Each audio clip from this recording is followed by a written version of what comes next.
Today, I want to tell you about a case that took place in a city in Costa Rica called Punta Arenas, a location chosen by thousands of people to spend their vacations on its beautiful beaches. Costa Rica is a very popular travel destination, but unfortunately, there was no happy ending in this story. On July 18, 2020, Maria Luisa Cedeno arrived at the Hotel Lanon in Manuel Antonio in the Costa Rican province of Punta Arenas. She came accompanied by her dog, Mafalda, a small dog that accompanied her everywhere and that she treated like her daughter. On the first day, nothing unusual happened.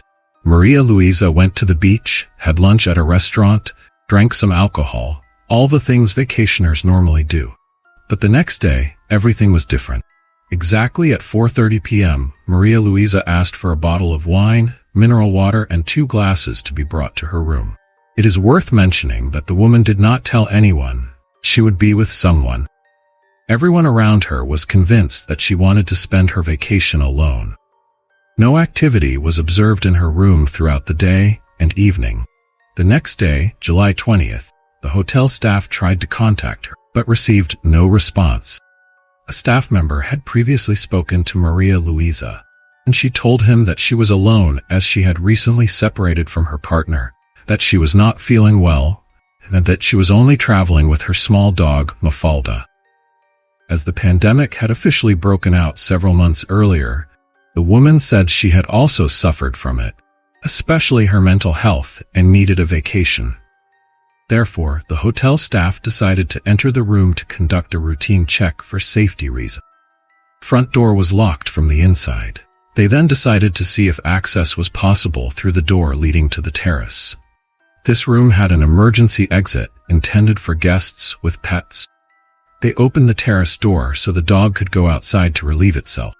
As the hotel staff approached this exit, they found the door half open.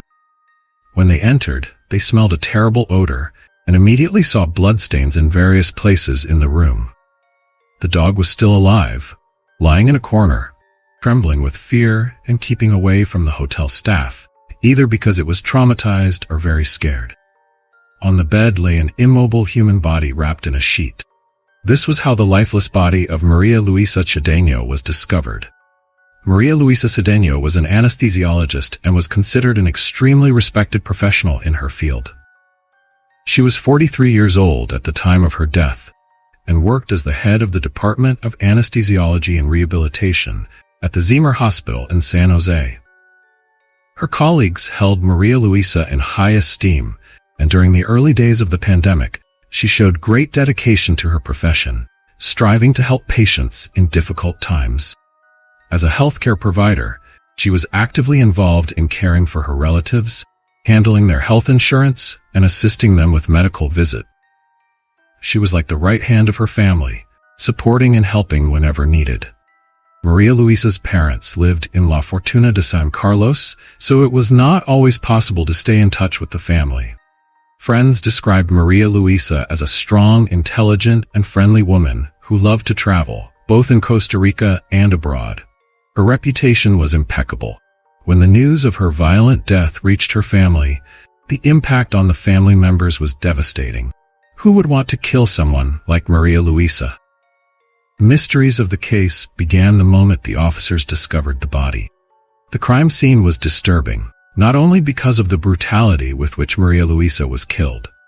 The intrigue began the moment she entered the room she had booked at this hotel. Now, let's move on to the details discovered in this case in hotel room number 3 in Costa Rica. First, let's talk about access. Like most hotels worldwide, this hotel kept records of the magnetic keys used in the rooms. In other words, every time someone entered the room, the used card was registered and the code of the key used was known, so it could be determined whether it was a customer or a hotel employee. In this case, however, there were no records of key access that did not belong to Maria Luisa. It was only found that she had entered her room the night before and no one else. Since there was a sliding glass door at the back, someone could naturally enter through this door. This door was always locked from the inside, so only the guest could open and leave it unlocked. But as it was a sliding door not equipped with a magnetic key system, there were no records of access through the yard. Could be that Maria Luisa let someone in through this door or left it unlocked, and someone came in and killed her. Since the door was ajar when the hotel staff arrived, the most likely hypothesis was that someone who had seen Maria Luisa in the hotel entered the room through the backyard, killed her, and left the same way. At this point, this was the most logical version of events. After the body was discovered, the hotel staff called the police. On examining the crime scene, it was unnecessary to conduct a thorough analysis to determine that Maria Luisa had indeed been murdered. Her body was severely wounded. It was evident that she had been tortured and that the person who did this was very angry. Forensic experts went to the crime scene to collect evidence, determine the cause of death, and analyze every detail in the hope of finding the perpetrator. The extent of the brutality was so great that the authorities recommended a closed-casket funeral for the Cedeno family. An autopsy conducted sometime later revealed that the body had multiple bite marks and 2 fingernails were broken, indicating that Maria Luisa had tried to defend herself. Another detail that came to light during the autopsy was that the killer had washed the body. In other words, after the murder, he took Maria Luisa to the bathroom. According to the criminalist, the woman was murdered on the bed in the bedroom, as evidenced by the large amount of blood. From there, the man took the body to the bathroom, washed it, dried it, wrapped it in a sheet, and placed it on the bed. This was how the hotel staff later discovered Maria Luisa's body. Although the killer had washed the body, possibly to remove evidence, it was impossible to erase the traces of the crime, as there was blood everywhere, on the floor, walls, curtains, and bed. This made it even more certain that the attack had been incredibly brutal. The investigators took photos and collected as much evidence as possible. The body was then taken for autopsy, and the police began questioning hotel staff and guests who might have heard something. Based on what was seen at the crime scene, Maria Luisa must have screamed loudly, and her dog must have barked. However, no one reported hearing screams that night. Although the hotel was almost empty due to the pandemic, few people were working at the hotel, and the owner, Harry Bowden, who lived there with his partner, Daniel, was always present. Moreover, he allowed some trusted people to stay at the hotel because they had financial problems. This was also because the hotel was never overcrowded during the pandemic. So renting a room to friends did not mean any financial loss for him. A bottle of wine that Maria Luisa had ordered from room service and 2 glasses were found in Maria Luisa's room. A later examination of the victim's cell phone revealed that she had sent a picture of the 2 glasses to her friend. However, the message contained no hint she was meeting someone or waiting for someone in her room. To the same friend, she sent an audio message. "Mito, you have to see how beautiful this hotel is. Malda is the queen of this place. I mean, they treat us very well. I paid for the all-inclusive package, which costs 100 extra, and they bring not only drinks but also strawberries, pineapples, just everything I want. Malda gets various treats and water. You have no idea how great it is here. I mean, I love it. I love it. I danced with the bartender, with another guy, with the assistant of the owner. By the way, the owner is Dutch. Great, it's cool. Mito, I pay 155,000 colognes per night, and with the all-inclusive, I can order dinner wherever I want, and it will be brought to me. This hotel is of course a bit shabby. More precisely, it's a bit run down because it's understaffed. The same girl who serves coffee is also responsible for managing the hotel grounds. Anyway, I like it here very much. It's a really cool place." When the officers later questioned Maria Luisa's friends and family to find out if she had any obvious enemies, they learned that she always ordered 2 glasses, even when she was completely alone. This way, she could pour alcohol into one glass and water into the other. This confirms that the woman was alone and not waiting for anyone. And here we are again at the first hypothesis.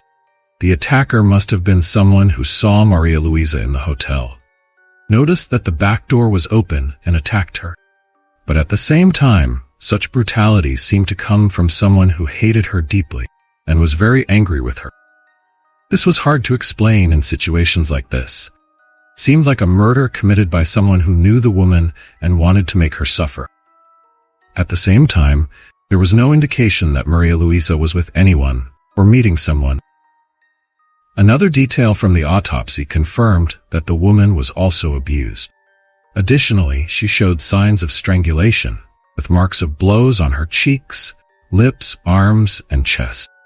Based on the analysis of the autopsy results, interviews with relatives and friends, and people staying at the hotel, the authorities concluded that the attack could not have been carried out by a single person, as no one heard Maria Luisa scream. They then suspected that there were at least 2 attackers who overpowered her, so that she was completely controlled.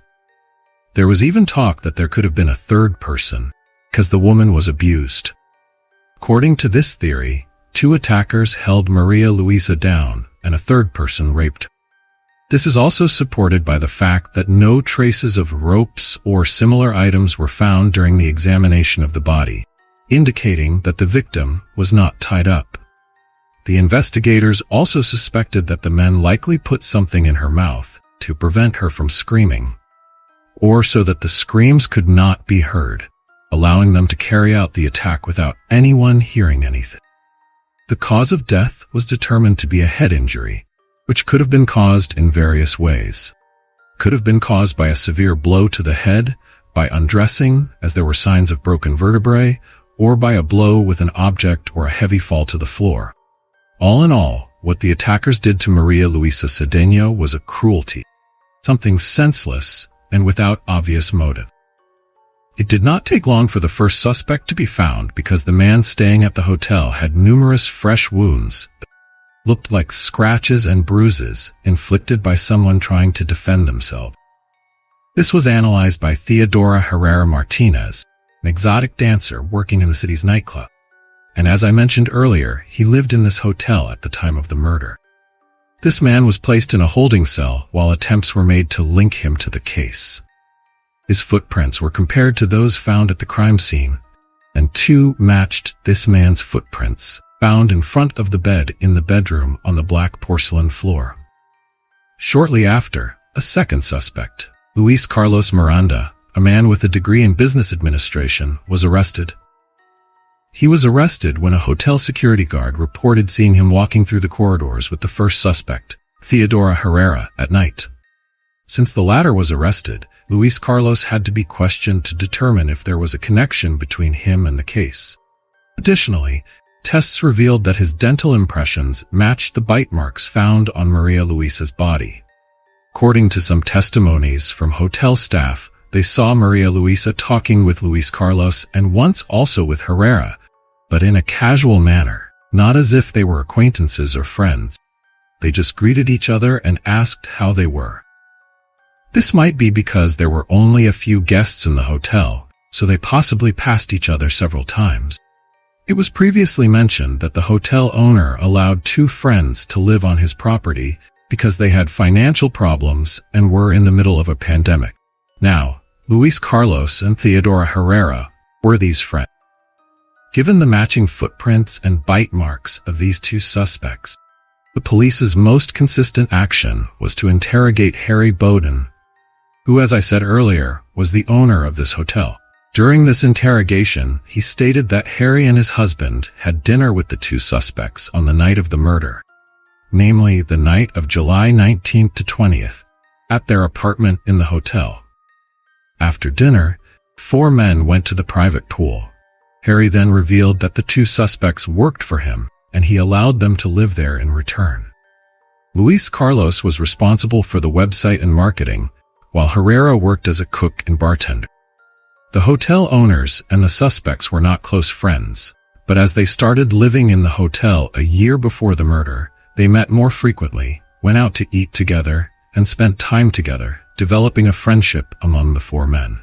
Although Harry Bowden cooperated during the August 2020 interrogation, he was arrested because the 2 bite marks found on the victim's body also matched his dental impressions.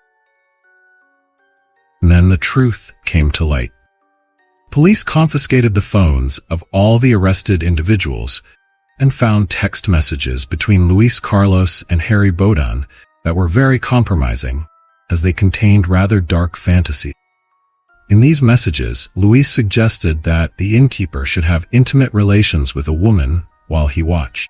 This correspondence took place a few days before the incident. The suspects claimed the messages were meaningless and just a joke, but this was enough for the authorities to keep them in jail while investigating the case. The only one not arrested was the husband, because there was no evidence. There were no text messages, no fingerprints, and the bite marks did not match those found on the victim's body.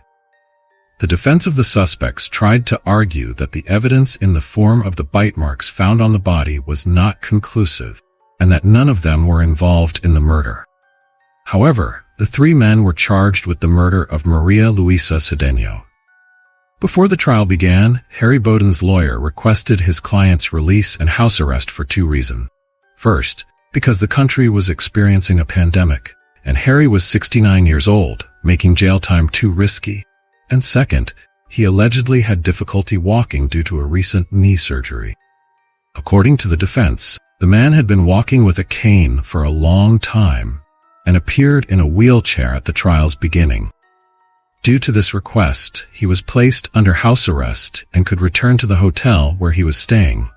He could not leave the hotel, but had everything he wanted while awaiting his trial: bath, servants, restaurants, and a swimming pool. On September 13, 2022, public trial against the arrested individuals began, and the evidence against them was heard. At this point, the prosecution had difficulty proving the involvement of Harry Bowden and Luis Carlos. It was known that they possessed the text messages and the alleged bite marks found on the victim's body. Problem was that the bite marks could not conclusively prove who committed the murder. They could only exclude suspects. All other hotel employees could be excluded. These two could not. This did not mean that the bite marks exactly matched the dental records. It was not definitive evidence. But regarding Theodore Herrera, most evidence was against him. There was a blood trail, and there were wounds on his body inflicted by Maria Luisa when she tried to defend herself. His blood was found under the victim's fingernails, as well as on his shoes, watch, and cell phone, which were in his room at the time of the search. In this context, they could, of course, only convict Herrera, who was sentenced to 50 years in prison. Harry Bowden and Luis Carlos Miranda were acquitted due to a lack of evidence.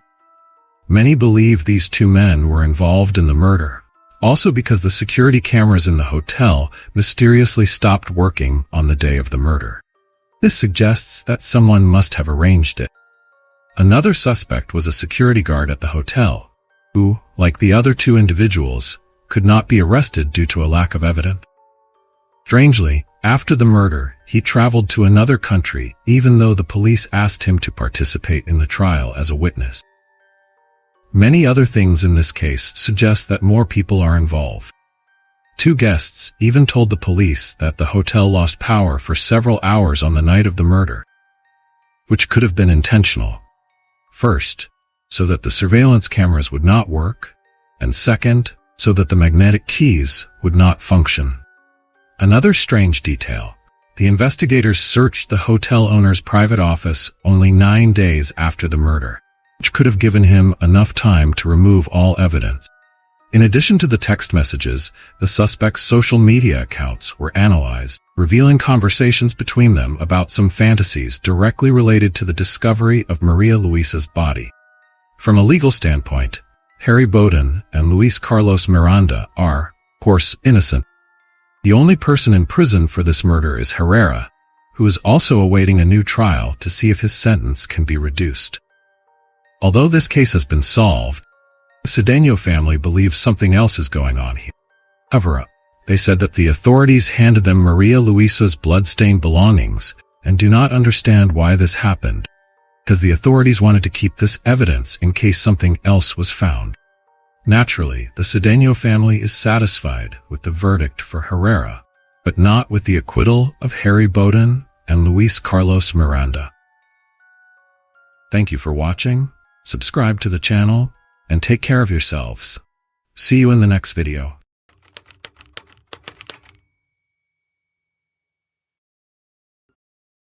Tanya Catch grew up in Elizabeth, Pennsylvania. In 1996, she was 14 years old and attending middle school. A 37-year-old school security guard named Thomas Hose befriended Tanya. Thomas often took her out of classes to talk to her. Once, he caught her skipping class and forced her to kiss him. As their relationship developed, Thomas persuaded Tanya to run away from home and move in with him. On February 10, 1996, Tanya packed her belongings and left home. Her parents thought she had run away, as this had happened repeatedly before, and only reported her missing a week later due to her history of running away. The police eventually abandoned the search after only a few days, believing the girl had run away voluntarily. 10 years later, in 2006, a 24-year-old woman named Nikki Allen walked into a grocery store and told the clerk that her name was Tanya Catch, and she was being held captive by Thomas, and had been held captive since she was a teenager. The police arrested Thomas. After escaping and returning home, Tanya wrote a book about her experiences called Memoirs of a Cardboard Kid, the story of Tanya Nicole Catch. In the book, she wrote about her ordeal. In the beginning, when Thomas lived with his parents, Tanya was kept in his second-floor bedroom. Thomas went to great lengths to hide Tanya. She was not allowed to leave the bedroom and had to use a bucket for a toilet. Most of the time, she only ate peanut butter and jelly sandwiches, a banana, and a can of soda. After about a week, Thomas would take her to the cold concrete floor of the basement at night to shower with him. She said in an interview, "At first, I was okay. I thought I was in love and felt that my sacrifices were a result of my love for him. Soon, the ordeal began to take its toll." In 2000, Thomas created a new identity for Tanya, Nikki Allen, and introduced her to his parents as his girlfriend who was moving in with him. After this, Tanya was allowed to leave the house occasionally with a strict curfew. 10 years after living with Thomas, Tanya escaped. In 2007, Thomas pleaded guilty to 3 counts of involuntary confinement, forcible sexual intercourse, aggravated indecent assault, statutory sexual assault, interference with child custody, corruption of a minor, and threatening the life of a child. Thomas pleaded guilty and was sentenced to 5 to 15 years in prison. Stephen Kubacki was a student at Hope College, a small private Christian university on the southeast shore of Lake Michigan. February 1978, Stephen ventured out for several hours of solo cross-country skiing. He would not return home. A day later, when he hadn't returned, he was reported missing. Searchers found his skis and ski poles on the shore of Lake Michigan and tracks on the ice leading towards the lake, but none leaving. When rescuers flew over the area, it was noted that the tracks seemed to end at the edge of the frozen water. There were no signs that the ice had broken anywhere, and no clues as to what happened to Stephen. Later that day, his backpack was found in the same area as his skis. There were no other clues, and it seemed he had dissolved into thin air. Soon after, the search was called off.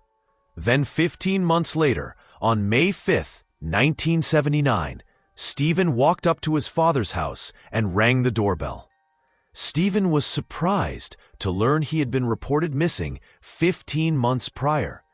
He told his father he had very poor memory of where he had been.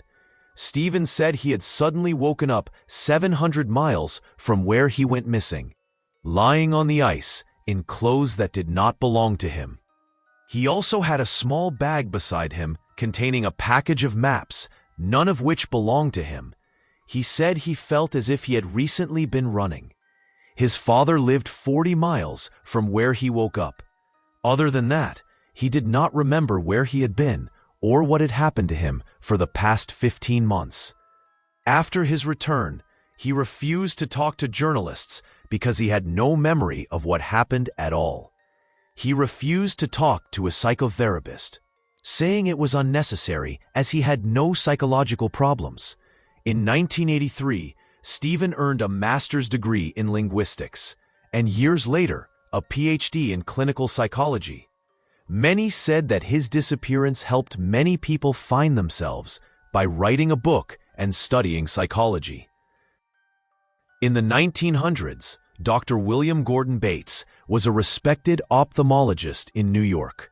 In August 1902, William wrote a note to his wife saying he had been called out of town to perform some major surgery. He also wrote, "It is pleasant to receive so much money for all of us." He also added to his note that he was in a hurry and would write the details later. The note was strange, as William was already a wealthy man, and his excitement about the money seemed odd. But William did not return home or write as promised in the note. When he did not return, his wife began searching for him. William was a prominent man. His brother and wife sought help from the Masonic Society to try and find him. They circulated his photographs worldwide.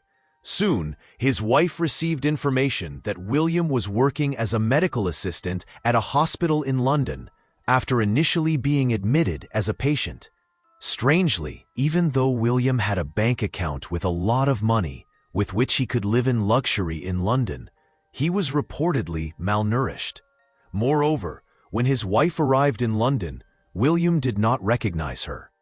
However, he accepted her offer to stay with her in a hotel to rest and help him recover his memory. At the hotel, he seemed to recall being called from New York to board a ship and perform surgery on someone with a brain abscess. Hearing this, his wife decided to stay in London to help him regain his memory, but 2 days later, William left the hotel and disappeared again. His wife would never see him again. For the next few years, she tirelessly searched for him in Europe and America until she died in 1907. In 1910, Dr. Kelly, a good friend of William's, was passing through Grand Forks, North Carolina. There she encountered William working in an ophthalmology clinic, which he himself had organized shortly after his second disappearance. However, he still did not remember his past. Kelly convinced him to return to New York and practice together as partners. William was married 3 times, being widowed twice. He married Emma Lillerman, his longtime personal assistant. William never remembered his past or what happened to him after his first disappearance. Natasha Ryan was a 14-year-old girl living with her parents in Rockhampton, Queensland. On August 31, 1998, her mother dropped Natasha off at school. When she returned to pick her up, she was not there, and she was reported missing to the police.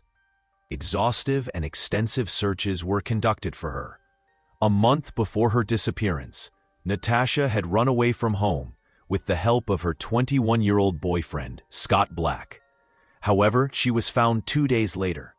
Scott was fined $1,000 in November 1999, where he pleaded guilty to willful obstruction of the police. He was asked if he knew anything about the second disappearance, to which he replied that he did not know Natasha's whereabouts. 8 months after Natasha's disappearance, another girl named Kira Stanford went missing while walking from home to school. Following several leads, the police arrested Leonard John Fraser. During Natasha's disappearance, several women went missing. The police suddenly began considering the possibility that Leonard was a serial killer and might have also killed Natasha. Hopes of finding her dwindled, and she was soon officially declared dead, believed to be a victim of Leonard. In 1999, Leonard confessed to 5 murders, including the murders of Kira and Natasha. This confession was believed to be made as part of a deal with the police to avoid general population in prison, given the prisoners' cloudy opinion of rapists and child murderers. Then, on April 10, 2003, while Leonard's trial was ongoing in the Supreme Court, the police searched his house. There they found Natasha Ryan alive, hiding in a closet. It turned out that Natasha had faked her disappearance and had been living with her boyfriend Scott since her disappearance on August 31st. During her first year in hiding, Natasha had no contact with the outside world. She rarely left her boyfriend's house and stayed inside with the lights off and curtains drawn. Whenever people came over, she hid in the closet. Over those 4 years, they moved several times under the cover of night from one house to another. She had been living in Rockhampton for 6 months before she was found in 2003. 2 days later, Natasha attended her own murder trial and told the court she had never met Leonard. Leonard never knew the witness who claimed to have seen her with him before she went missing. The jury found Leonard guilty of 3 murders, and on June 13, 2003, he was sentenced to 3 life sentences. He died in prison on January 1, 2007. In later interviews, Natasha said that by the time she wanted to reconnect with her mother, it was too late. The lie had become too big, so she stayed hidden. In 2005, Scott pleaded guilty to lying to investigators about not knowing her whereabouts. The district court sentenced Scott to 3 years in prison for perjury. A year later, Natasha was found guilty of exciting a false police investigation and fined $10,000. John Darwin. On March 21, 2002, John Darwin, a teacher and former prison officer, went canoeing in the North Sea. He was last seen paddling his canoe off Seaton Carew. When he did not return home, his wife Anne Darwin reported him missing. A massive search began involving the police and Coast Guard, covering the entire route from Seaton Carew to Staithes. The next day, his double paddle was found in the sea. However, no trace of John could be found. The search was later called off, and John was presumed dead. Several months later, his broken canoe was to appear in North Gare, near an area known in the district as the Blue Lagoon. In April 2003, Darwin was officially declared dead. His death certificate stated that after going out to sea, he likely encountered difficulties resulting in his death. With the help of the death certificate, the grieving widow Anne was able to claim her husband's inheritance. A life insurance policy worth £25,000, a teacher's pension worth £25,000, a prison officer's pension worth £58,000, as well as a £4,000 payout from the Department for Work and Pensions, and another £137,000 from a mortgage insurance policy. The total amount was £249,000. Darwin was considered dead until 2007. On December 1, 2007, a man identifying himself as John Darwin walked into a London police station. He told investigators he remembered nothing about the past few years. He could state his name, date of birth, and personal details, but did not remember where he had been. Anne said in an interview that she was overjoyed that her husband was alive. However, the police were investigating his disappearance after receiving a tip that John might be alive and living in Panama. Soon, Darwin's story was exposed as a lie when photos surfaced online in which he was posing with his wife in 2006, proving he had been alive all along. It turned out that John had faked his death to avoid significant debts from his real estate and stock business. Incredibly, Anne had helped him manage this. He and his wife planned his death to claim insurance money to pay off their debts. According to John, after faking his disappearance, he moved to the Lake District and regularly called Anne to check if the coast was clear for his return home. A few weeks later, he returned to his home and settled in the neighboring house, which belonged to the Darwin family. During the day, he lived in the neighboring apartment, and at night, he sneaked into the house through a secret door hidden behind a closet. The couple lied to family, church workers, even their own sons, who did not know he was alive. Meanwhile, his wife pretended to friends, neighbors, and their 2 sons that her husband had died.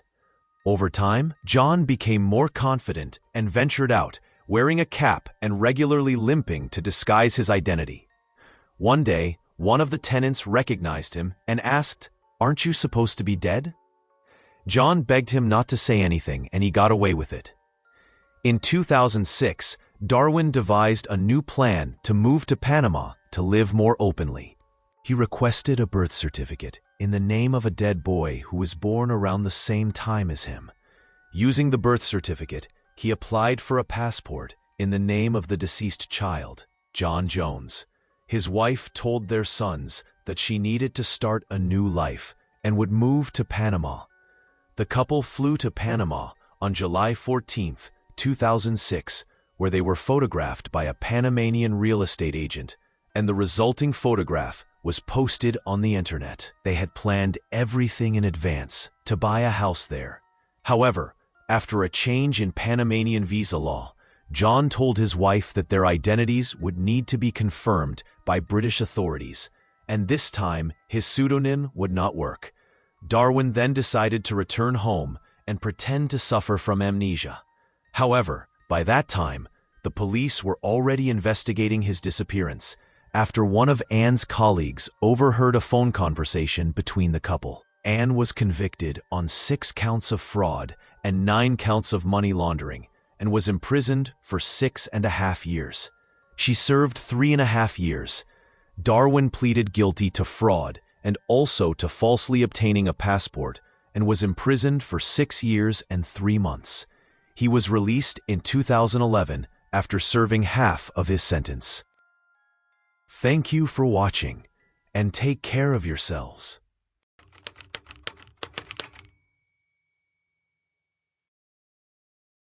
Hollywood, California, the city where American dreams are born.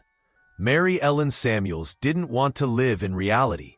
She wanted to enjoy a fantasy world where everyone adored her. This woman's dream became a nightmare for her husband. Mary Ellen was once a doomed beauty. Behind her attractive exterior, however, lurked a greedy monster. But Bob knew nothing of it and had to pay for it. In early December 1988, a small-time dealer named Jimmy Bernstein was preparing for a contract. His target was Bob Samuels. Samuels had built a successful career as a Hollywood cameraman, but then he starred in the strange story of his own downfall. The problem with Hollywood is that sometimes it's hard to distinguish fantasy from reality. Bob Samuels worked on fantasies but lived in the real world. As a camera assistant, Bob worked behind the scenes. In recent weeks, he spent many hours on the set of the film Lethal Weapon 2. It's an irony he will never appreciate. Jimmy Bernstein is an inexperienced hitman who has never killed anyone before. He was hired for this job by Bob's wife, Mary Ellen, who wanted to get rid of her husband. Mary Ellen Samuels was a truly evil woman who exploited anyone who crossed her path, all for financial gain. Beauty is merely an outer shell beneath which a vile, malevolent soul can hide. How could a beautiful Hollywood lady become her own husband's slayer? To understand this, we must go back in time. Robert Samuels grew up in a small California town surrounded by fields and orange groves, where one could play undisturbed in the streets. Bob had dreams and talent. He loved photography, and all his friends believed that one day he would use his talent for something truly important. The boy received an apprenticeship and began working as a camera assistant on major projects. The stars loved Bob for his affable nature and hard work. Of course, Bob's work, aside from dealing with famous actors, wasn't exactly easy. Long hours behind the camera, irregular working hours, constant travel, and a crazy schedule. But Bob handled his responsibilities excellently. Professionally, things were going well for him. Only his personal life suffered because of his work. Not every woman was willing to tolerate his constant absence. Robert desperately wanted to settle down and start a family, but had given up hope of finding a suitable wife. One day, the man met the woman of his dreams. They had actually known each other since high school, when all the boys were crazy about the beautiful Mary Ellen Gurney. For Bob, she was an unattainable ideal back then. Every time he looked at her, he was lost and speechless. It was a pity that Bob didn't see anything beyond her outward beauty. Mary Ellen Gurney was the prettiest girl in the class. She shone in school plays and was the prom queen. After graduating from high school, Mary Ellen embarked on the path to fame, but didn't get far. She appeared in a few commercials, but her slender legs didn't get her into Hollywood. Instead, Mary Ellen married as a teenager, divorced, and decades after graduating from high school, returned to her hometown as a single mother with her daughter, Nicole. It was then that she met Bob Samuels. Bob, a former nerd, was now surrounded by the glamour of Hollywood, and the once unattainable prom queen fell in with him. At first, they seemed very happy, full of energy and enthusiasm. Soon, Mary Ellen starred in her own film, The Wedding, and married Bob Samuels in 1980. The young woman and child moved into her husband's house. Bob adopted Nicole and always strove to be a caring, loving, and hard-working family man. He did everything to ensure that his wife and daughter were happy and had everything they needed. And Mary Ellen finally fulfilled her long-held dream. She made the leap into Hollywood high society. She was probably hoping for a glamorous life, but in reality, they lived in a completely ordinary house in the San Fernando Valley. Every morning, Bob got up and went to work, while she had to take care of the housework, cook dinner, and everything else. Eventually, Mary Ellen got bored. Parties where she could shine were rare. Every morning, the woman woke up with difficulty, drinking and feeling unhappy. She wasn't the center of the celebrity world. She was known only as the wife of cameraman Bob, and her husband's doting gaze didn't make her life any better. What happens when your dreams of paradise are shattered? There's always a choice. Accept it or take action. Mary Ellen decided to take action. She started buying revealing clothes, attending various parties, and meeting shady characters. Bob knew his wife was cheating on him. They separated several times because of this, but Mary Ellen always found a way to win her husband back. When friends suggested to Bob that he should reconsider his marriage, he didn't listen. The man was willing to do anything to save his relationship with his lover. He wasn't one of those people who gave up at the first sign of failure. When Bob realized that Mary Ellen was bored to death while he was at work all day, he thought of something for her to do. He bought a small snack bar and made his wife the manager. He wanted to employ her to save his marriage. But selling sandwiches in the San Fernando Valley wasn't Mary Ellen's dream. It was her nightmare. It took Bob Samuels a few years to realize he had a slight problem with his perception of reality. The most beautiful woman in school, the one all the boys dreamed about, was now his wife. Bob loved Mary Ellen very much, but she was not at all the woman he had dreamed about in high school. Life had changed them dramatically. Mary Ellen had probably married Samuels for his money and his bright future. The woman's childhood hadn't been a happy one. As Bob's wife, she finally got a taste for life. For 4 years, Mary Ellen tried to play the role of a caring wife, but then she got bored. Among her friends, Samuels was the only normal man who had family values and a steady job. Most of the people Mary Ellen interacted with sold illegal substances or consumed them themselves. The sandwich shop, which was supposed to provide her with income and entertainment, didn't live up to her expectations. As soon as Bob left for filming, the diner was robbed and the entire day's takings were stolen. Samuels even bought his wife a special safe, but Mary Ellen continued to leave the money in the cash register. In fact, she was the thief herself. Through her acquaintances with shady characters, the woman became addicted to white powder, on which she spent all her money. It's important to remember that Mary Ellen had a daughter. When her mother went astray, Nicole was already a teenager. The student grew up in an environment full of lies and manipulation. From her mother, she quickly learned how to exploit and manipulate young people. Nicole Samuels was an attractive 16-year-old. She learned very early to dress provocatively and go to bars. She and Mary Ellen were like twins. Once, mother and daughter showed up at a wedding reception they were invited to, wearing identical skin-tight leather jumpsuits, looking like two Catwomen. To say it looked inappropriate would be an understatement. They simply liked being the center of attention. Mary Ellen spent most of her time in the company of Nicole's friends. They went to clubs together, drank alcohol, and smoked. It didn't seem to bother her that the girls were underage. She dressed to show as much of herself as possible: miniskirts, high heels, and revealing tops. Bob Samuels paid for all these pleasures. Actually, he wasn't so much concerned about the money. He was more concerned about Nicole, whom he had always treated like his own daughter. Bob was sad that Mary Ellen was not a good mother and had a negative influence on the girl. Finally, in 1986, Bob admitted to himself that their marriage was doomed. After 6 years of marriage and heated arguments, Mary Ellen moved into a rented apartment and took Nicole with her.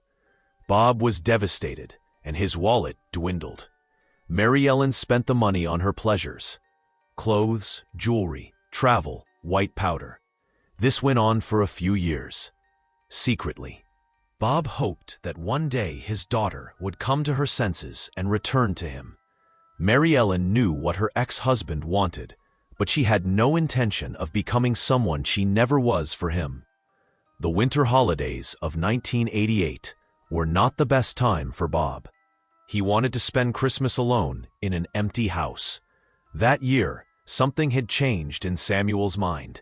That fall, when Bob turned 40, he decided it was time to move on and seriously considered divorce. Although Mary Ellen and Bob had already been separated for 2 years, they were still officially married. Mary Ellen did the math and quickly realized that a divorce would be disastrous for her. Like in a Hollywood movie, becoming a widow was far more advantageous for her. The woman had long been searching for someone who would take responsibility and free her from her troublesome husband. With the divorce imminent, Mary Ellen despaired of finding someone who would help her get her husband's money. She had spoken so often and so much about how she couldn't stand her own husband that no one took her words seriously anymore. A few people were willing to help her. They discussed various ways of getting rid of him with the soon-to-be widow, from assault to staging an accident. Then they took the money and disappeared. It was immediately clear what kind of people Mary Ellen was dealing with.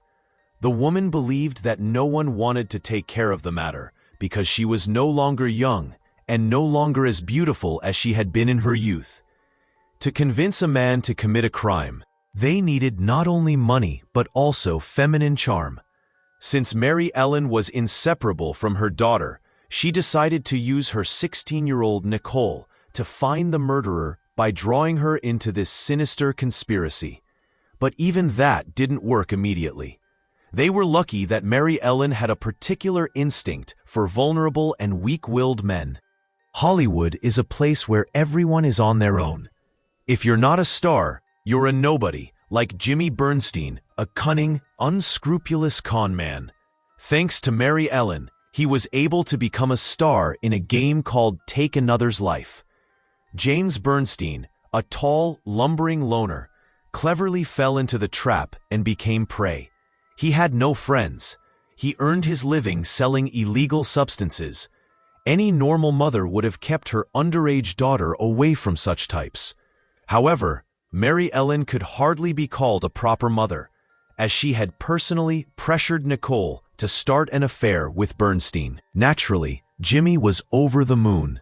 Girls usually paid little attention to him, so he couldn't believe his luck and even proposed to Nicole, giving her a ring. For 16-year-old Nicole, however, it was just a game.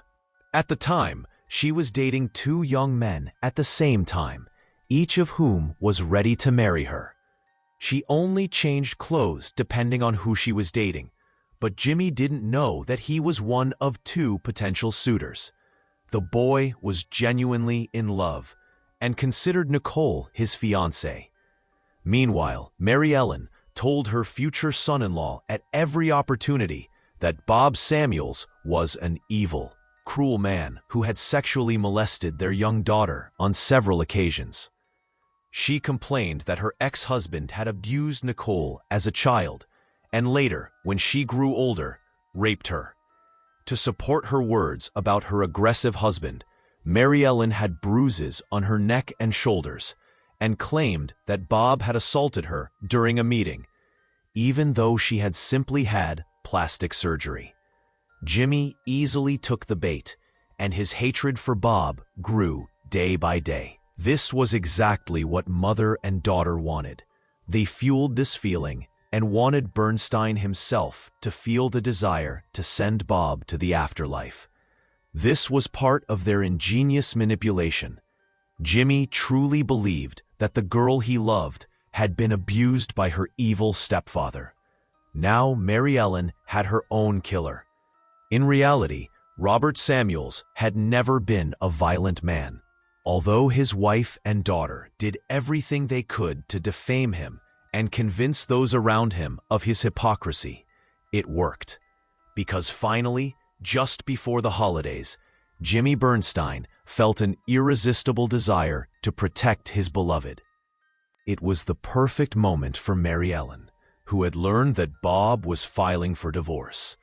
The woman even gave Jimmy cash to keep him motivated and complete his mission. Bob Samuels only saw Mary Ellen and Nicole occasionally. He even had the feeling something bad was about to happen. At one point, the man told his family that he had had a wonderful life and had done everything he wanted. But now, Bob was determined to get a divorce and end his marriage to Mary Ellen. At the time, no one understood his strange premonitions. This only became clear later. Mary Ellen, too, was willing to see her plan through to the end. She was a good actress, playing the role of an offended woman in the dim light of San Fernando's dirty bars, and enlisting a friend to use a gun. On December 7th, 1988, Bob returned home from work and took a shower. The man was coming out of the bathroom when he was attacked. First, he was hit on the head. The blow from the rifle butt was painful, but Bob survived. He only fell to the ground and lost consciousness. Then a pillow was placed on his head and he was shot. Robert Samuels was 40 years and 2 months old when his life suddenly ended. It is unknown who fired the shot. Was it Jimmy Bernstein, or was it a friend he hired, or did the two of them carry out the attack together? The most important thing is that Bob Samuels was dead, and his grieving widow knew it very well. The second part of Mary Ellen's plan was this. She left Bob a series of messages on his answering machine, even though she knew full well that he was no longer alive. This was supposed to serve as proof that she had nothing to do with her husband's death. Bob's body lay in the hallway for 2 days while his ex-wife sent one message after another to his cell phone. Only then did Mary Ellen and Nicole show up at the house. Bernstein was ordered to make the attack look like a robbery gone wrong, but he failed. After the shooting, the perpetrator simply disappeared. Mother and daughter decided to take matters into their own hands. They pulled out drawers and overturned them. Mary Ellen pretended she couldn't reach her husband, and when she returned to his house, she found him dead in the hallway. The police took her story at face value and began searching for the perpetrator. However, everything was suspicious from the start. The robbery had clearly been committed by an amateur. Investigators immediately realized that it was not a burglary, Everything had been deliberately staged. When Mary Ellen put her plan into action, she had forgotten to take something valuable with her. Such details immediately catch the attention of investigators. At the police station, Mary Ellen continued to play the inconsolable widow so that the investigators would be lenient toward her and avoid asking awkward questions. The woman added a touch of flirtatiousness to her behavior, which only increased the officers' suspicions. The police officers did not fall for Mary Ellen's game. They suspected that the woman had something to do with what had happened to Bob Samuels. But to prove it, they needed evidence, which unfortunately wasn't there. Mary Ellen got away with it and continued to play the grieving widow. Everyone saw how little her husband's death really meant to her. At church, in a new form-fitting black dress with an open back that provoked disapproval from Bob's family, she acted as if it were a party rather than a time of mourning.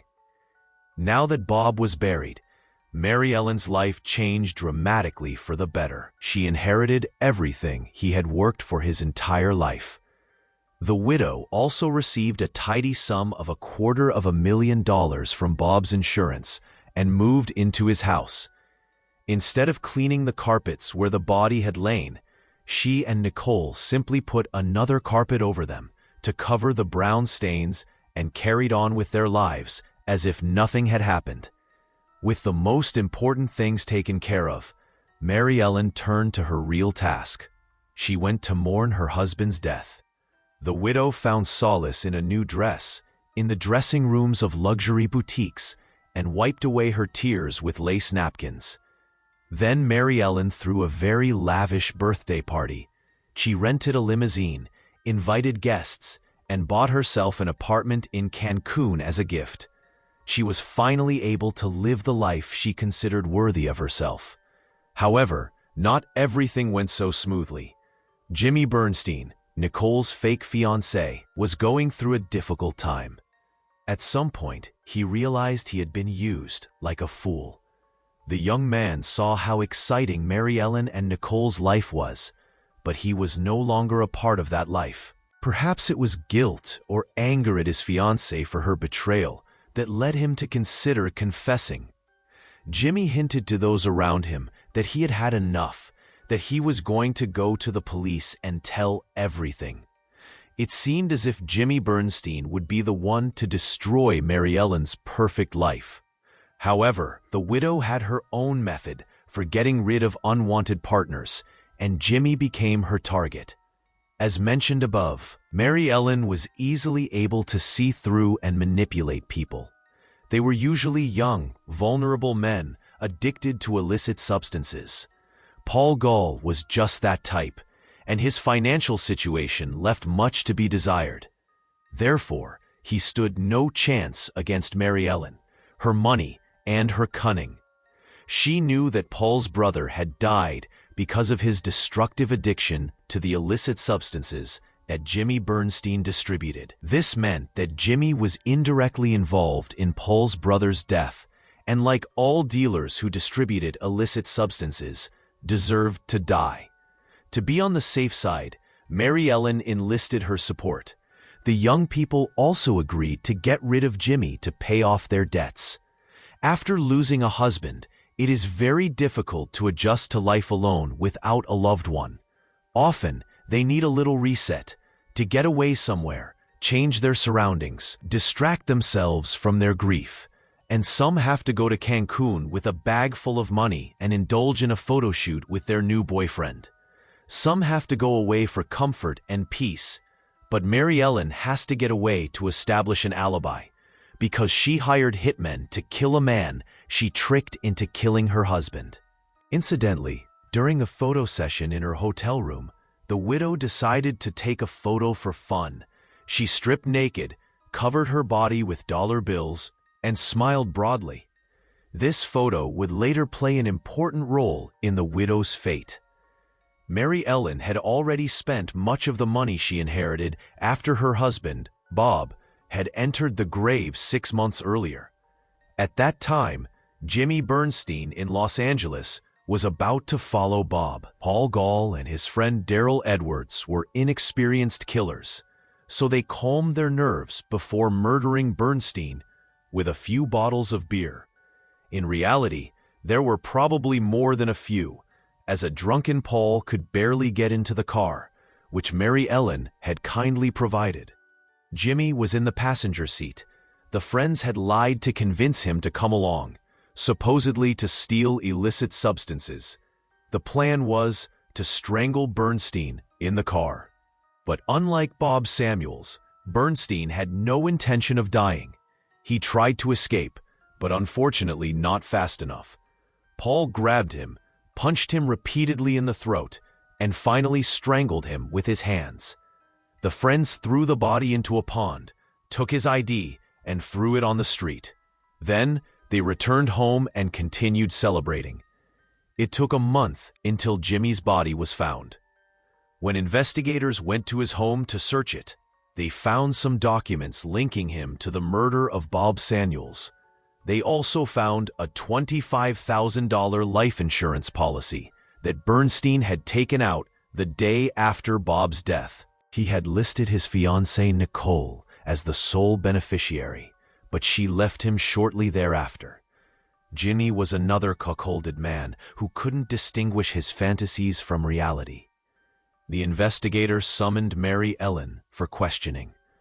The woman admitted that she had once met a young man named Jimmy Bernstein in a bar and told him about her husband.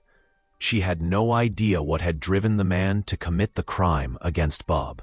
The widow suspected that he had simply fallen in love with her daughter and wanted to punish her evil stepfather. A breakthrough in the case came when the police began questioning Jimmy's acquaintances. Among them was Paul Gall's neighbor.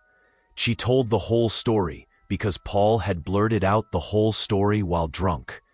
When he realized that he could easily be eliminated for murdering Jimmy Bernstein, the man unhesitatingly traded Mary Ellen's freedom for his own life.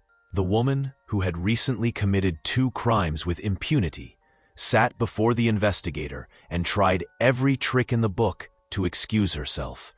But her tricks and manipulations had no effect on the officer. After informing her of the charges and reading her rights, the officers arrested Mary Ellen and put her behind bars. She never imagined such a thing could happen to her and was completely unprepared for this turn of events. In court, Mary Ellen tried to portray herself as a desperate widow who had been horribly insulted. In her opinion, the police officers were to blame for everything. They had invited her on a date, but she had turned them down, and Mary Ellen had been accused of all sorts of mortal sins to get revenge for her bruised ego. Apparently, the woman still felt like a doomed beauty who had driven high school boys crazy. However, her testimony seemed ridiculous, especially compared to the prosecution's evidence. The defense called Mary Ellen's elderly parents as witnesses. They were very sick and frail. It was very difficult to watch people of their advanced age begging the jury to spare their daughter's life. They explained that she had not had a particularly happy childhood. The parents knew nothing about the apartment in Cancun and had not heard of the new Porsche. The elderly people lived on a meager pension about a 2-hour drive from the San Fernando Valley. During her luxurious life, the daughter had visited her parents only once. The photo, in which Mary Ellen posed nude and covered only in dollar bills, became the most important evidence of her motives and spread rapidly through the media. The image clearly showed who Mary Ellen truly was. Thanks to the photo in the media, she earned the nickname Green Widow, and this image helped the woman secure a place in California's most exclusive club, Death Row. Finally, the widow could communicate with people who appreciated all her talents. Mary Ellen could have lived a good life in the real world, but she chose a different path, a life in her own fantasy world where everyone bowed down to her. Paul Gall testified against Mary Ellen in court. He had served his sentence and was released on parole. His friend Daryl Edwards was behind bars until the end of his sentence. Mary Ellen's daughter Nicole chose not to press charges. She changed her name had children of her own, and refuses to think about her past. Bob was buried in his hometown. He was a good, hard-working boy, but he became the target of a criminal conspiracy and suffered only because he loved too much. Mary Ellen got what she had always wanted, the lead role in a great play. The ending didn't match her expectations, but not all dreams come true. Thank you for watching, and take care of yourselves.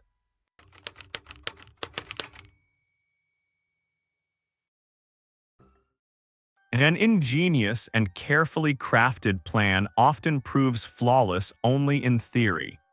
During its implementation, a multitude of nuances, difficulties, and peculiarities usually emerge that were originally overlooked for certain reasons.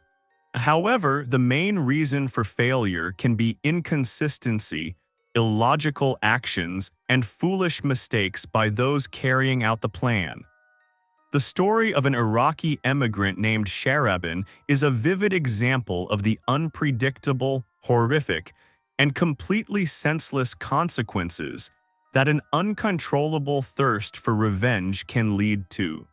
Her desire to settle the score with her ex-husband completely clouded her mind, led to an obsession, and completely destroyed her personality. The saddest part is that the only victim in this whole situation was an innocent girl who had confided in the killer. Sharabin was born on April 30, 1999, into a simple family in a small village in Iraq. When the girl was 6 years old, her parents emigrated with her to Germany and settled in Ingolstadt, where she attended school.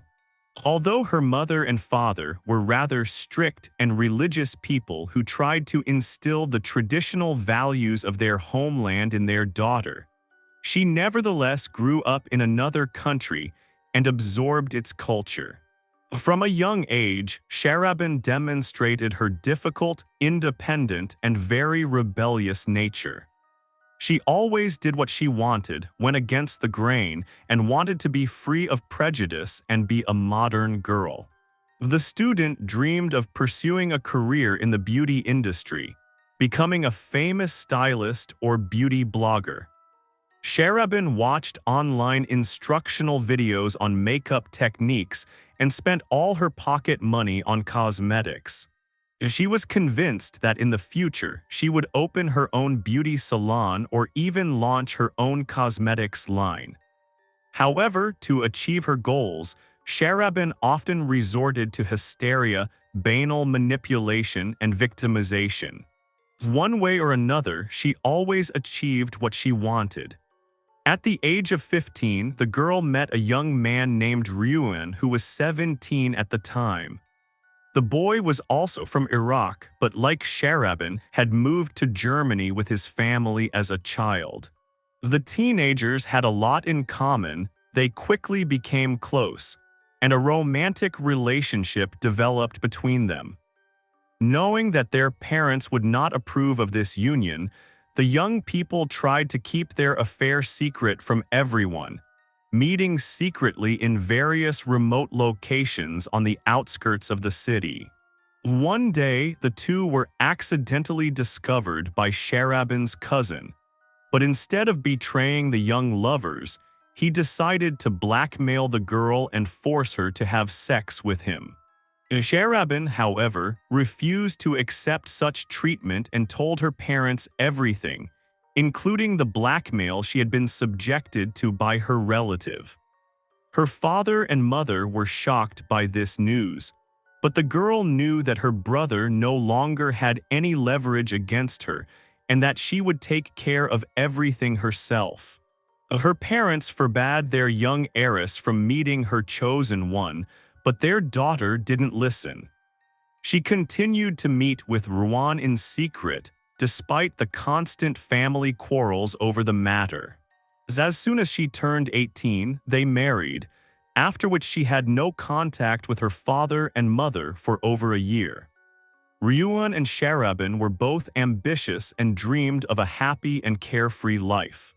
Joining forces, they opened a small hair salon where the young woman worked as a makeup artist and beautician. They successfully built their business, which slowly grew and brought the couple increasing income. It seemed as if their dreams were about to come true and they would have a long and happy life ahead of them. The young couple's marriage was happy only for the first year. Sharabin turned out to be a very jealous, quarrelsome, and aggressive young woman with an explosive character. She literally made a mountain out of a molehill. And while the couple initially only argued at home, over time the young woman began to make scenes in public as well. Sharabin was jealous of every man who looked at her husband, sometimes even attacking female customers of the salon if they seemed to be making eyes at Ruana. Her aggressive behavior had a negative impact on the family business, but there was no stopping her. Married life spiraled into a series of scandals and quarrels. One day, Sharabin threw a tantrum in front of her husband, right in the cafe where they usually had lunch during their break. She threw everything she could get her hands on at him, hitting the guests at the next table with their dessert. After this incident, the owner of the establishment declared the couple persona non grata and forbade them from entering the establishment. The scandal caused a stir and was hotly debated by locals and everyone who knew the couple. However, public condemnation and her reputation as a scandalmonger had no effect on Sharabin's provocative behavior. Her heated arguments with her husband increasingly escalated into physical altercations, with Ryuan always being the victim, as he couldn't afford to defend himself against the young woman. Nevertheless, there was no talk of divorce and both seemed content with their situation. In 2020, when the pandemic began and a lockdown was imposed, the couple, who were constantly together in the same room, reconciled for a while and even found common ground again. A year later, after the restrictions were eased, the couple began to develop and expand their business with renewed vigor. Business was booming, and in 2021, the young woman bought a luxurious new black Mercedes-Benz. Having her own car gave Sharabin a feeling of complete freedom. She drove away whenever she wanted, didn't have to answer to anyone, and behaved boldly and provocatively. The young woman began visiting various popular nightclubs and other entertainment venues. There, she met men and had affairs for one night or a few dates. Sharabin was cheating on her husband and made no secret of it. Nevertheless, she continued to make jealous gestures, checked his cell phone, and sometimes even stalked him. In a series of fleeting romances, she found a steady lover named Jacob, for whom she harbored strong feelings and even considered going to live with him. The romance between Jacob and Sharabin was very stormy and developed rapidly. And just a few months later, she unexpectedly discovered she was pregnant. She had no doubt about the father of the child, so she told her husband that she was pregnant and was leaving him for her lover. Ryuan knew the marriage was beyond saving, but he could not allow such a disgrace. Furthermore, the young woman was shocked when Jacob unexpectedly announced that he was not ready to become a father and did not intend to marry. She was completely confused, and her husband's family took advantage, pressuring her and forcing her to terminate the unplanned pregnancy. Everyone knew that this union was doomed, but the couple were in no hurry to divorce. They continued to live under the same roof, and tensions between them grew day by day.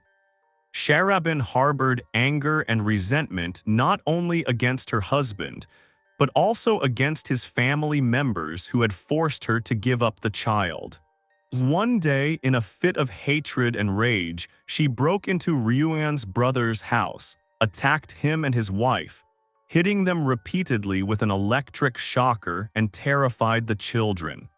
After further arguments that escalated into physical violence, Ryuan not only filed for divorce, but also obtained a court order banning Sharabin from approaching him and his family. However, the issue of the business, which was registered in her husband's name and which he wanted to keep for himself, remained unresolved.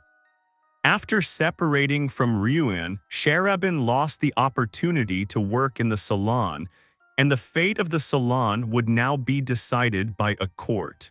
Moreover, in the resulting situation, the relatives sided with the cheated husband, and Sharabin was shunned by almost everyone.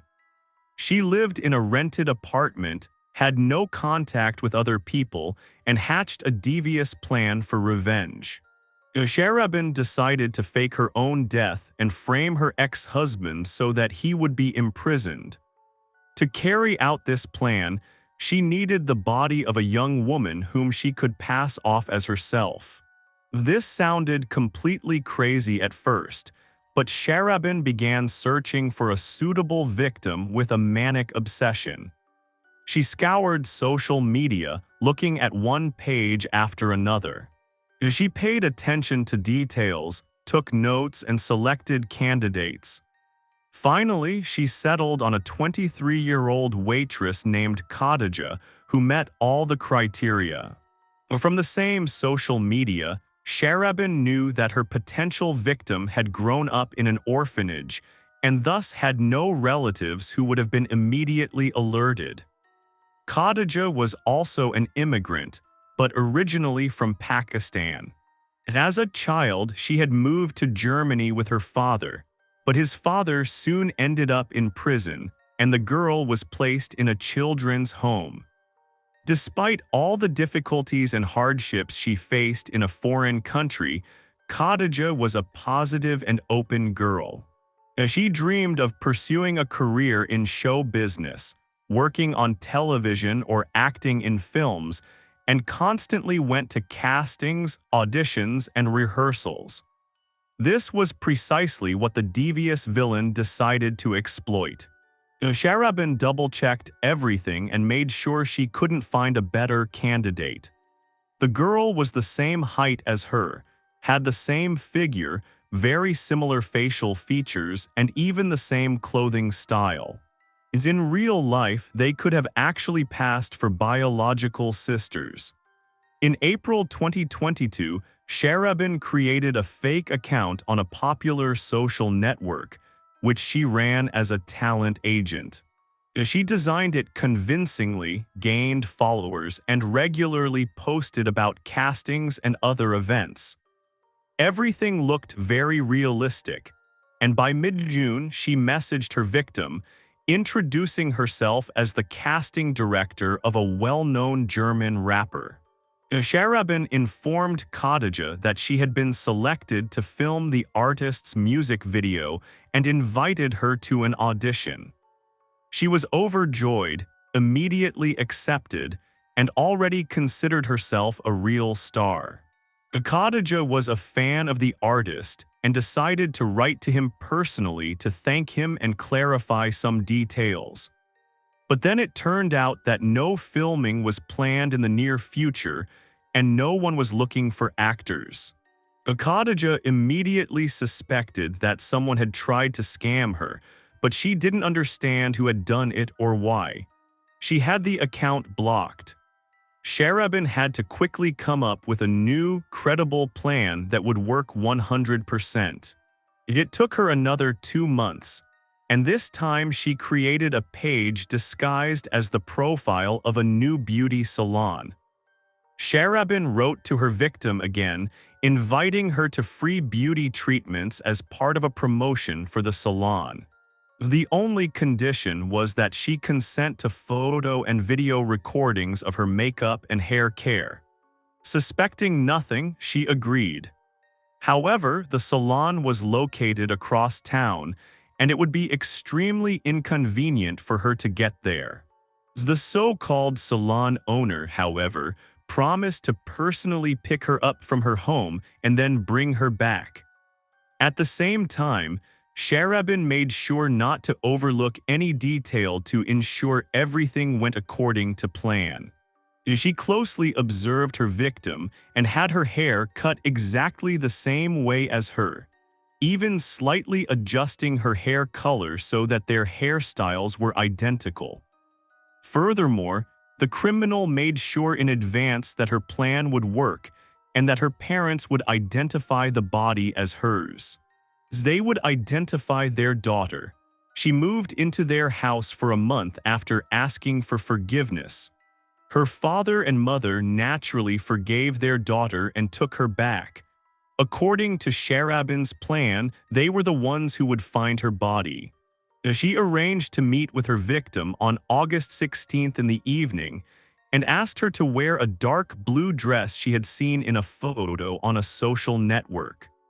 Sharabin bought the same dress in time and wore it that day, showing it to her parents several times so they could remember what she was wearing. The perpetrator told her relatives that she would meet with her ex-husband to discuss the division of the business out of court. She appeared anxious and said she was nervous about the upcoming meeting and feared Ryuan's reaction. Sharabin promised to be back by the evening. After leaving the house, Sharabin started her car and drove off. At around 5 p.m., when her mother tried to reach her, her phone was switched off. At first, this didn't particularly worry the family, but time passed and there was still no news of their daughter. When it was already completely dark, the parents raised the alarm and decided to search for Sharabin themselves. They drove toward their former son-in-law's house, but while still in the driveway of one of the streets, they saw their daughter's black Mercedes-Benz parked on the side of the road. They knew full well that their daughter would never leave her car like that, so something must have happened. The car's windows were tinted, and it was impossible to see what was going on inside in the darkness. Nevertheless, the parents saw a silhouette lying on the back seat through the windshield and tried to open the car, but were unsuccessful. They then called the police, reported the incident, and called an ambulance.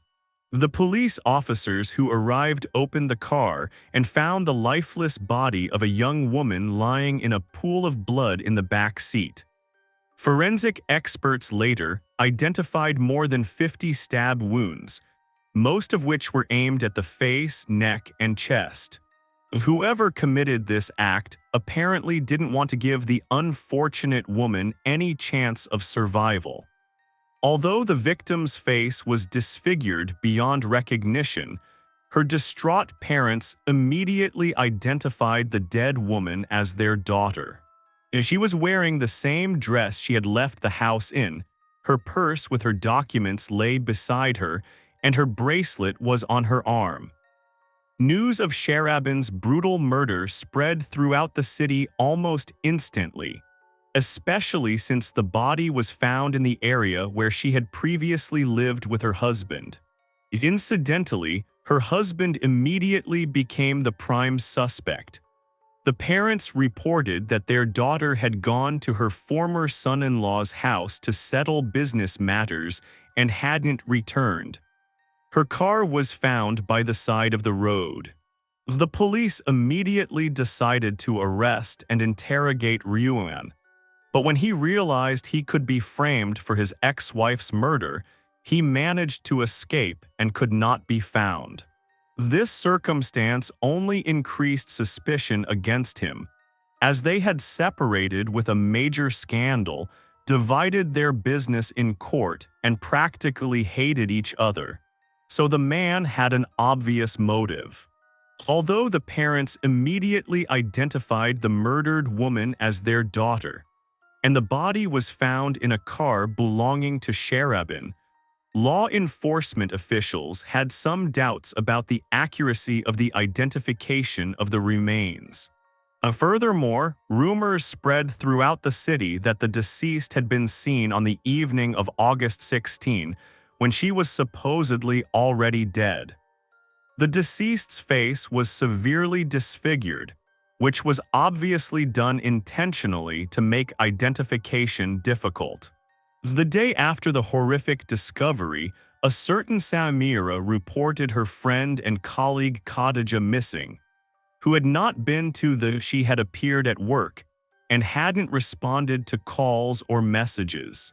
The young woman was put on the wanted list, and a striking resemblance between the missing woman and Sharabin was noticed. A DNA test confirmed the suspicion. The body found in the car did not belong to Sharabin, but to the missing waitress named Khadija. Furthermore, information surfaced that a few weeks earlier, someone had searched the internet for a hitman and promised 30,000 euros for an attack on the woman. It later emerged that Sharabin and her new lover, named Shekir, had been looking for the killer, but then changed their minds, believing they could handle the task themselves. They believed they had hatched a perfect plan whose main goal was to frame Ryuan and put him in prison. However, the criminal pair hadn't thought through what they would do next. They were unable to piece together all the information to form a complete picture, but there was virtually no doubt that Sharabin was still alive. This woman, who had decided to fake her own death, didn't even bother to hide, even temporarily, but continued her normal life with her new boyfriend and accomplice in the city where everyone knew her. Sharabin was arrested 2 days after the crime when she went to a cafe for something to eat. She was immediately recognized by several customers who alerted the police. Upon her arrest, the woman immediately revealed the whereabouts of her accomplice and tried to shift the blame onto him. The criminal couple, who had seemingly planned their insidious and cruel plan down to the last detail, couldn't explain how they would proceed if everything had worked out and Sharabin had been officially declared dead, and her ex-husband had been imprisoned. What would the woman have done then? Simply stay in the city where everyone knew her. And where would she have gotten new papers? It's also important to remember that her story had been reported nationwide, so she wouldn't have been able to hide anywhere in Germany or even Europe. The lovers only had the money Sharabin had withdrawn from her account, and it wasn't a lot. They left the car with the body to make the story believable, as it was part of their plan. However, after her death, Sharabin could no longer claim any share of the business they had once conducted with Ryuan. The couple hadn't considered this, nor had they considered the possibility that DNA traces, dental records, or fingerprints could be used to identify the body. The love between Sharabin and her boyfriend was over as soon as the couple was arrested. Now each was on their own, trying to shift most of the blame onto the other. Shekir claimed that his lover had planned, thought out, and carried out the crime herself, and that he had only helped her escape. The young woman, on the other hand, claimed that the young man had decided to kill Khadija while she had changed her mind. At the agreed time, a prestigious black Mercedes-Benz drove up to the house where Khadija lived. Sharabin introduced herself as the owner of the salon, and Shekir played the role of her personal driver. The prospective victim was confused and even alarmed that she and the owner looked like twins and were even dressed alike, but the owner quickly calmed her down, saying it was necessary for advertising purposes. When all three were in the car, Sharabin pretended they were running late and needed to hurry. The driver took them on a shortcut through a vacant lot. There they stopped. Shekir announced that a tire was flat and needed to be changed, so everyone had to get out for a moment. But as soon as Khadija got out of the car, the man attacked her with a knife, stabbing her in the chest, face, and neck. He beat her repeatedly until the woman's face was a bloody mess. He then placed the body in the back seat and put on the clean clothes he had previously prepared and got back behind the wheel. The car's windows were tinted, so the criminal couple weren't too worried about anyone seeing anything. They stopped near Ryuan's house, left the car on the side of the road, and got out without fear of being recognized or re-identified. The lovers checked into a hotel in another part of town and continued their normal lives, showing off in public places. Ryuan, who had fled the city as soon as he learned of the crime, did not appear for over a year during the investigation. The man later explained that although he knew all suspicions against him had been dropped, he still preferred to stay hidden, fearing that his ex-wife, even behind bars, would find a way to take revenge on him. It should be noted that his fears were not unfounded, as Sharabin and Shekir did indeed try to eliminate unwanted witnesses during their imprisonment by hiring hitmen through other inmates. However, they were unsuccessful. In court, the lovers blamed each other, but neither showed any remorse for the crime. A man named Alan testified as a witness and confessed that he had responded to an ad for a hitman and offered his services, but had simply fled after receiving an advance payment of 5,000 euros. Apparently, after that, the two decided to handle everything themselves.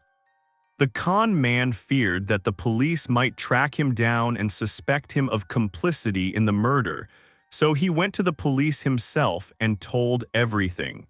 In this whole loud and complicated case, one important element was missing: logic. No one doubted that Sharabin was primarily driven by the desire to take revenge on her ex-husband, but no one understood what the young woman planned to do next or how she intended to continue her life. As after killing someone to fake her own death, she continued to live in the same city and never spent a single day in hiding. She also didn't give any thought to where she would get money in the future. This was precisely what the lawyers tried to build their defense on, pointing out her weak motivation and lack of a plan for further action. Allegedly, the defendant hadn't completed her plan, and Shekir had done everything alone, hoping for a financial reward. Nevertheless, in December 2024, Sharabin and her lover were found guilty of premeditated murder committed jointly. Both were sentenced to life imprisonment without the possibility of parole. Thank you for watching and take care of yourselves.